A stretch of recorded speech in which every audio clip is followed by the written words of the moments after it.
Hi everybody. It is a very snowy day in Pennsylvania, as it is most places right now. And someone had asked me a question on one of my videos about any advice that I would give for someone who's just beginning in stamping. So I thought, you know what, I could probably almost make 3 videos on this. So this is going to be part 1 in the series of stamping basics. And in this video, I really want to focus on, if you're just starting out, what kind of basic supplies I think that you would benefit from as a new stamper. So the first thing is to start with the paper, because I think that makes a huge difference that is oftentimes overlooked in stamping. So when it comes to paper, I have found that the base paper that I use, which is to make card bases, is just a heavyweight cardstock. So this is a pack from Hobby Lobby. You can see it says $8.99 here, heavyweight cardstock, which is usually 110-pound cardstock. And the only thing you're using this for is to make your card bases. Here's another one, Coordinations brand, which I think is Joann's. It's either Joann's or AC Moore. So you can see it's very heavy, and it states on there 110-pound white. So what I do when I get this, instead of buying the packs of paper, I buy this heavyweight cardstock. I cut it in half. So it would be at 5.5. And then you just fold it down the middle. And if you have a scoring or a bone folder, you could fold it down the middle, or I just do that. I even take sometimes the handle to my scissors and score it that way. But that's what I use for the base. Okay, so pretty simple there. So that's what I usually use for my base paper. I used to buy the packs of cards, and that got kind of expensive, and also the quality wasn't as good. So this is where I go to, and you usually can get a coupon on your phone at the big box stores, so AC Moore, Joann's, Michael's, and Hobby Lobby, and you can usually get this down to like 50% off. So you're getting with this, I think it's 50 sheets. Yeah, 50 sheets. So you can make 100 cards for $4.50 out of that. Okay, so that's what I use for my base layer. Now, the top layer where you actually do your stamping, there's a couple different papers that I use. What I've done to save myself, again, some money and some aggravation, is invested in a huge ream of, let's see it here, Neenah Classic Crest Solar White. And this is super smooth. 250 sheets in here. I want to say I got this off of Amazon for $25, maybe 30.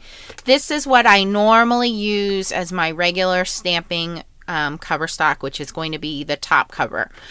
So we use the heavyweight for the bottom. This is the top. If you cannot get a hold of that paper, I also love Stampin' Up's Whisper White paper, Gina K's Layering White paper. There is also Neenah Copic paper, which I think this is actually the same as the other paper. This is actually a little thicker. So there are other brands out there, but I would say either Stampin' Up Whisper White or Gina K Layering White, which I'm currently out of. Either one of those. This paper is really smooth, and it just stamps very nicely. And just comes out, your pictures, your images come out crisper, they're clearer, it's easy to color on if you're going to be doing any kind of coloring with either markers or colored pencils. So another option there. I just got this premium cardstock, again, Coordinations brand. It's Doris. It's super smooth. I have not really used this for stamping yet, but it does have the same feel in terms of how smooth it is. So I will try that out. If you can't find anything else, this might be another good option. So first and foremost, paper makes a huge difference in how your stamping comes out. Okay, so that would be my first thing to say to you is get a good quality paper. Do not just go and buy paper and say it's paper. You have to have a good cover stock and a good stamping stock. The second thing is choosing your inks and how you're going to be stamping. So most people, I think, nowadays stamp with a rubber stamp or a clear stamp.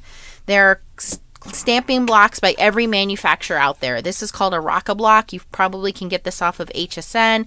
And what it does is it actually has a little groove there, and you put your clear stamps on there.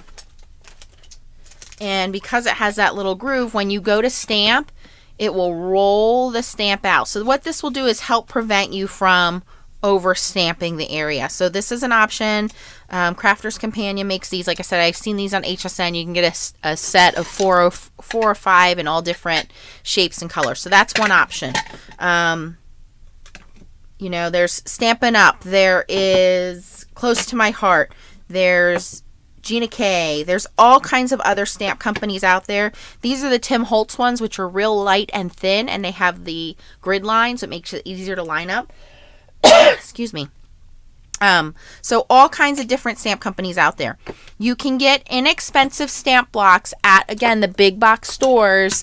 I know that Michaels and AC Moore carries them in different sizes for a couple dollars each. Some of them, like these, are grooved. So a clear stamp block is how you're going to do most of your stamping, I would assume, these days with the clear stamps that are out there. Okay, so that doesn't really matter. You can buy expensive or inexpensive stamp blocks. They all work the same. Excuse me, I have a tickle in my throat. So then I would look at inks. Your two must-have inks, in my opinion, are these two here. So you have VersaFine, which is a pigment ink. I do have a video explaining the difference between the inks. I'm really not going to get into too much detail about the inks right now, but there's pigment ink and there's dye ink. What you need to know about pigment ink is that it's very slow drying. It sits on top of the paper almost like a paint, and it takes a minute to dry. But once it dries, it's usually much brighter and vibrant in color. So VersaFine is an excellent pigment ink. I use this for all of my outline stamping. I probably use this for most of my stamping, especially when I'm coloring images.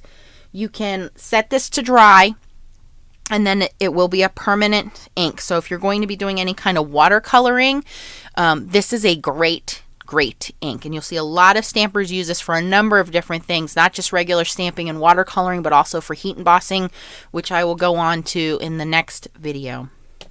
The other ink, which is Memento Tuxedo Black ink, and this is a dye ink. Now what a dye ink does is it actually soaks into the paper. So when it soaks into the paper, it dries almost immediately, although the colors seem to dry back a shade or two. So this is not usually as black as this ink is. However, the purpose of this ink is, number one, like I said, it dries quicker, but also if you're going to be doing any kind of Copic coloring, Copic markers or alcohol markers will cause ink to bleed. This ink will not bleed because it dyes into the paper. So staple ink pads, I would definitely buy these two inks and the refills for them. Okay. As far as your choice of other ink pads, there are a ton of different ink manufacturers and companies out there. I just want to show you guys, for example, here are 4 ink pads, and you will notice they are very, very similar. Okay, so my favorite things: Gina K, Lawn Fawn, Hero Arts, The Ton. There's a lot of ink pad companies out there which are very similar, that I would suspect they are made by the same ink manufacturer, but they come in different colors. What that means to you is you can get a lot of variety. You don't have to stick to one company. You can get the same good quality ink and go with any of these companies. So again, my favorite things: Lawn Fawn, Gina K, Hero Arts. You don't have to say, well, I want all of the Gina K collection. You can pick the colors that you think will work best in your stamping and how your eye is for design, and go with that company. So do not feel like you're obligated to one company. These are all dye inks. They all stamp very nicely, very clean, very bright colors, very fast drying. Okay. There's some specialty inks. So the specialty inks are Versamark, which I'm going to go into in the next video when I start talking about heat embossing. Versamark is a clear watermark stamp pad, which you can also use with embossing. So a lot of different techniques. I don't know that a beginner needs this right away. If you come across this, then definitely pick it up. But I don't know that you would need this right away if you're just starting out in stamping. StazOn ink. StazOn ink is a very permanent ink. Think of stamping with a Sharpie. It's very permanent ink. It's alcohol based. Great for different techniques, like if you're stamping on acetate and you want a permanent look. I bought a lot of these when I first started out card making. I find honestly I do not use them anymore. So again, another one that I don't think you need right away if you're just starting out with stamping.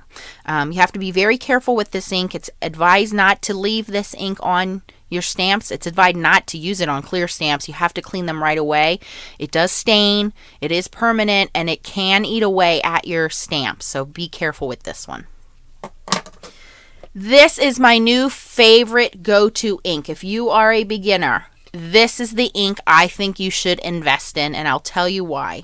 Distress Oxide inks, and that's what you want to look for. And there are, I believe, I want to say 24 colors out now, I think.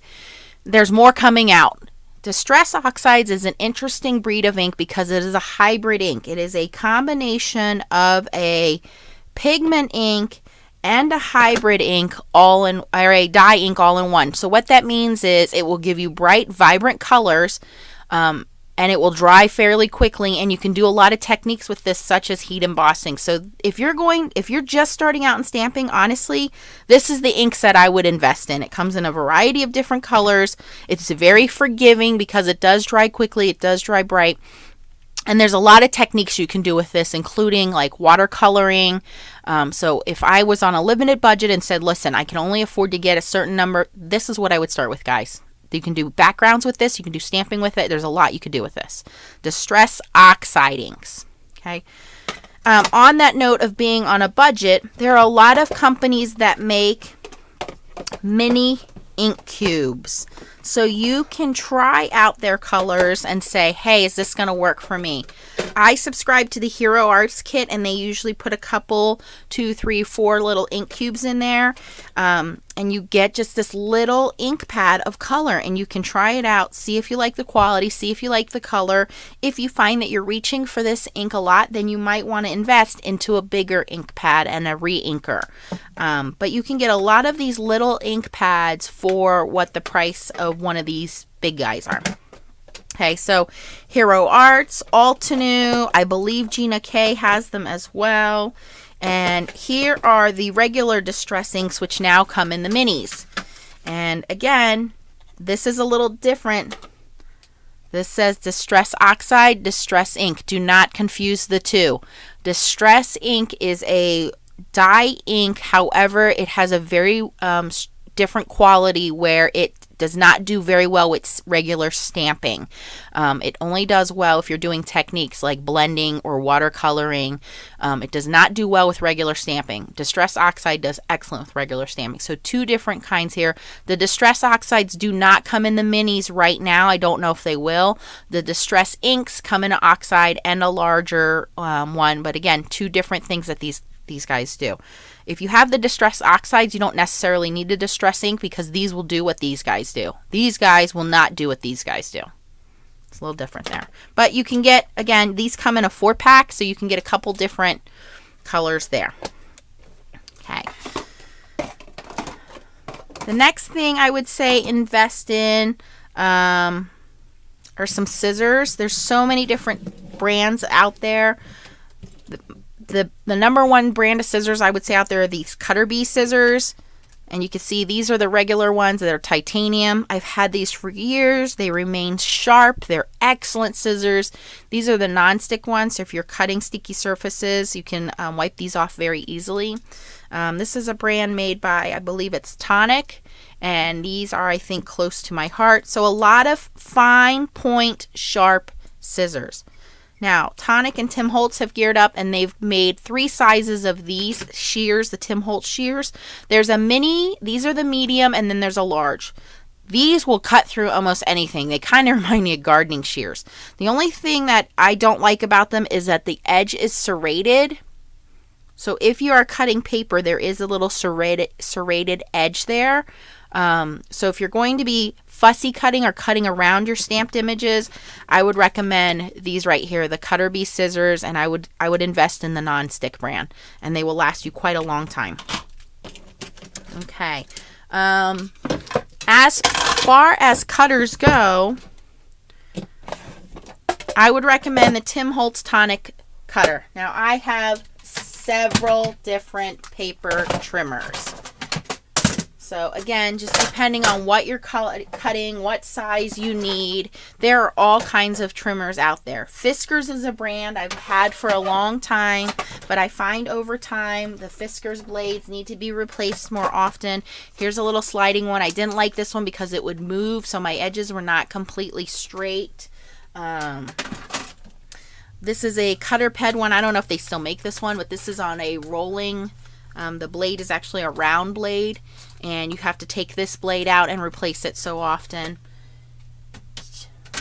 This is the one I would recommend. This is great for card makers. They do also sell a larger one, but this one is from Tim Holtz and Tonic, and you can see it has a width here of 6 inches, and this is my everyday go-to trimmer. It's self-sharpening. It has a guide here so that you're not cutting your fingers and your paper's going to be straight guide there in the grid lines. This is an excellent trimmer. I've had this for a year, maybe 2 years now, and I still love it. Still cuts great. Thick paper or regular cardstock. As far as technique goes, actually let's talk about adhesives. If you are a beginner, I would start off with just regular Tombow glue, and I'll tell you why. Again, there are multiple ways of adhesive out there on your on the market. There's all kinds of different glues. There's so many different companies out there trying to sell you different glues and adhesives. Listen, if you're just a beginner, you want a glue that's going to hold everything together and it's not going to make a mess. This is it right here. Mono Multi Liquid Glue. It has a thicker end and it has a thinner end. What I like about this glue is that when you are adhering your layers together, you can put the glue down on your card and have a little bit of time to wiggle it around and straighten it before you stick it down. It will not wiggle your paper, warp your paper. It's just a very good all-around glue. You can glue down embellishments with it. Just a very nice all-around, inexpensive, good glue. There are other companies of glue out there. So you have Multimedia Matte, which dries with a matte. So if you squirt any glue out the outside, you're not going to see it because it dries matte. And then once you become a little more advanced, I would recommend investing in some kind of a tape runner. And all tape glue does is the same thing, is it's just putting down the adhesive from the tape and sticking down whatever you want to hold together. So with glue, obviously, you're going to have to wait a second for the glue to dry. With the tape runner, it's just putting down that dry adhesive there and sticking it down. Now, here's the problem. Once that's stuck down, like, you're not getting it back up without ripping something.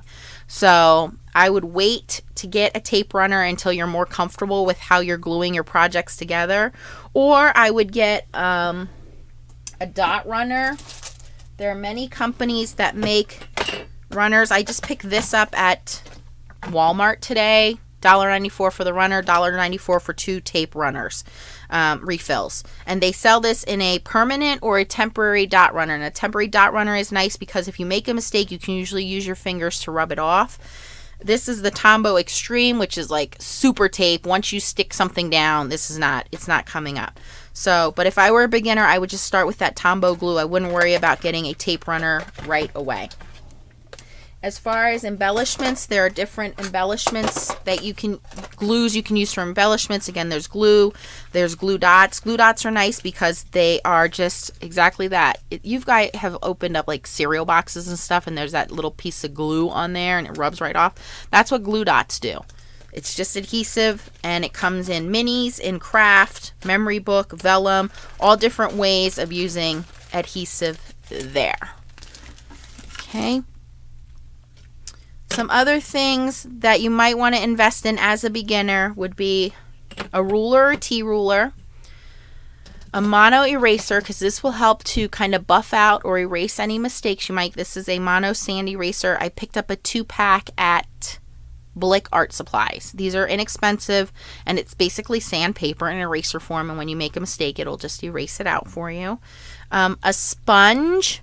You can cut this up and use this for blending, and this is just a regular sponge, nothing special about it. These are very inexpensive, and I know I'm going to get into blending tools and things like that in the next video, but if you are a beginner, this is a good way to do blended backgrounds and inking and sponging instead of having to invest in daubers and things like that. You just get your ink pad open.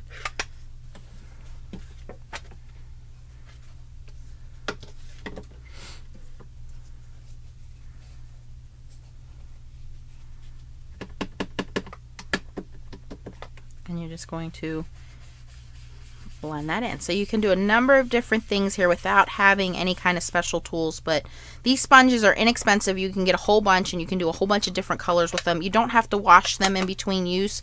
I usually keep them with the same color family. A ruler, scissors, stamping blocks, paper. So those I would say are the basics. The only thing I'm missing is a nice black pen and a white pen. So for white pens, I would recommend, this is a Jelly Roll pen. I don't know if you can see that. Sakura Jelly Roll. This is a 08, so it's not too thick, not too thin. This is great for writing on darker cardstock. I never have a problem with these pens clogging up. They're a great white pen. And then as far as dark pens go,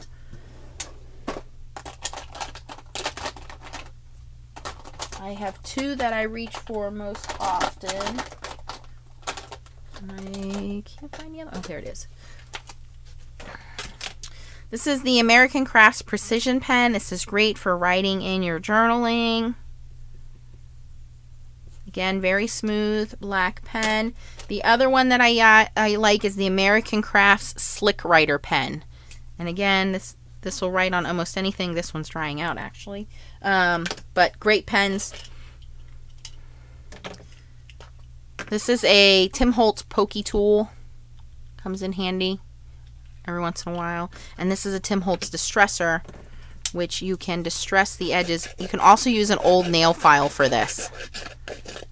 So what it does is it just kind of rips up the edges there and gives it that distressed, curled up edge look. So those are two little tools that you can probably pick up fairly inexpensively. Two tools you don't need right away, but I would recommend getting in the future would be a good bone folder and a scoring tool. So I picked up this bone folder. It's really, really old, but I love it. I know there's some very nice expensive Teflon ones out there. I've never needed them.